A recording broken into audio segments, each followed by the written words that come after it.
तो आज की ये कहानी जो है विपरीत परिस्थिति। जी हाँ दोस्तों, आज की कहानी इन लोगों के लिए जिन्हें लगता है कि अब जीवन में कुछ भी हमारे अनुरूप परिस्थितियां नहीं बची है, अब कुछ भी नहीं होने वाला है। मतलब पहले से श्योर हो चुके हैं कि जो भी मैं मेहनत कर रहा हूँ अब उसका कोई रिजल्ट्स नहीं आने वाला है। मैं तो अब कंफर्म हूँ, अब कुछ नहीं होने वाला है, कोई मेरी बात नहीं सुन रहा है और जो भी सारी परिस्थितियां है वो अब मेरे से विपरीत है, तो अब मेहनत करने का कोई मतलब नहीं है। तो जी हाँ दोस्तों, एकदम मोटिवेशनल स्टोरी आज मैं आपके सामने लेके आया हूँ। तो बिल्कुल भी ध्यान से पूरी ये स्टोरी सुनिए और देखिए, उसके बाद आप डिसीजन लीजिए कि विपरीत परिस्थिति में भी आप किस तरीके से आगे बढ़ सकते हो।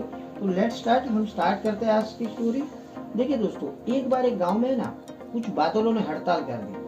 कुछ कारणवश ऐसा हुआ, कुछ गांव में पाप बढ़ गए थे, तो बादलों ने मिलकर एक हड़ताल कर दी और उन्होंने निर्णय ले लिया कि अब आने वाले 10 साल तक ये गांव में हम बिल्कुल भी नहीं बरसेंगे। मतलब उन्होंने ये निर्णय कर दिया, आकाशवाणी हो गई कि आने वाले 10 साल तक हम ये गांव में पानी नहीं बरसाएंगे।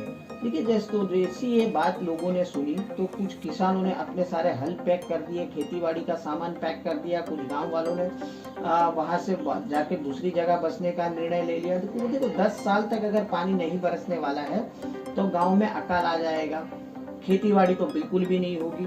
तो ये सारा कुछ सोच के कुछ वहां रहे और कुछ वहां से गांव को छोड़ के निकल गए। अब हुआ क्या दोस्तों, एक किसान बिल्कुल वहां पर ऐसा था, ये भविष्यवाणी उन्होंने भी सुनी थी कि 10 साल तक पानी नहीं बरसने वाला है, फिर भी उसने अपना हल लिया और खेतीबाड़ी करने निकल पड़ा।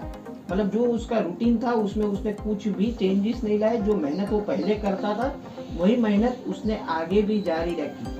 जब ये सब कुछ देखा बादलों ने, तो कभी एक बार वो बादल जब नजीक से गुजर रहे थे, नजदीक से, तो उन्होंने ये किसान को पूछा, क्यों भाई, हम तो 10 साल तक बरसने वाले नहीं है और पानी तो आने वाला नहीं है, फिर भी तू हल क्यों जोत रहा है, खेती बाड़ी क्यों कर रहा है। दोस्तों आप किसान का जवाब सुनोगे ना, किसान ने क्या जवाब दिया, देखो भाई, वो आपका कर्म है, जब भी बरसना है तब आप बरसना, लेकिन मैं हल इसलिए चला रहा हूँ कि क्योंकि आप आने वाले 10 साल तक नहीं बरसोगे और अगर 10 साल तक मैंने हल नहीं चलाया तो शायद मैं हल चलाना भूल जाऊंगा। ये बात सुन के दोस्तों बादल भी डर गए कि बात तो ये सही कर रहा है, अगर 10 साल तक ये बोल रहा है कि वो हल नहीं चलाएगा तो हल चलाना भूल जाएगा, तो अगर 10 साल तक हम नहीं बरसे तो शायद हम भी बरसना ना भूल जाए।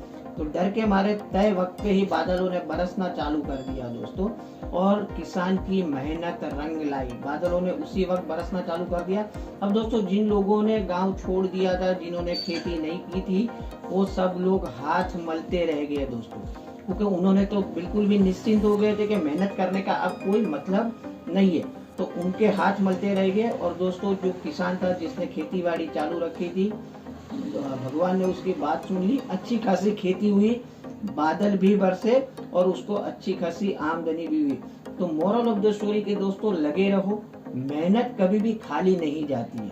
अगर दूसरी वर्ड में कहिए तो कामयाबी उन्हीं को मिलती है दोस्तों जो विपरीत परिस्थितियों में भी कार्य करना नहीं छोड़ते। अगर सक्सेस के लिए भी बात करो तो वही मंत्र है, विपरीत परिस्थितियों में कुछ लोग टूट जाते हैं लेकिन कुछ लोग रिकॉर्ड तोड़ देते हैं। विपरीत परिस्थितियों में संयम ही असली परीक्षा होती है, और विपरीत परिस्थितियों के बाद भी जो व्यक्ति अपने लक्ष्य पे डटा रहता है दोस्तों, सफलता सिर्फ उसी को मिलती है।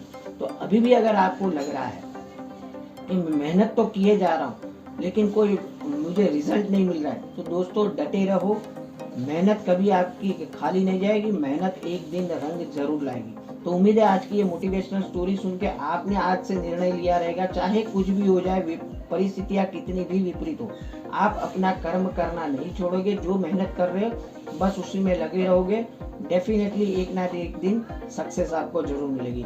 Thank you very much, wish you well.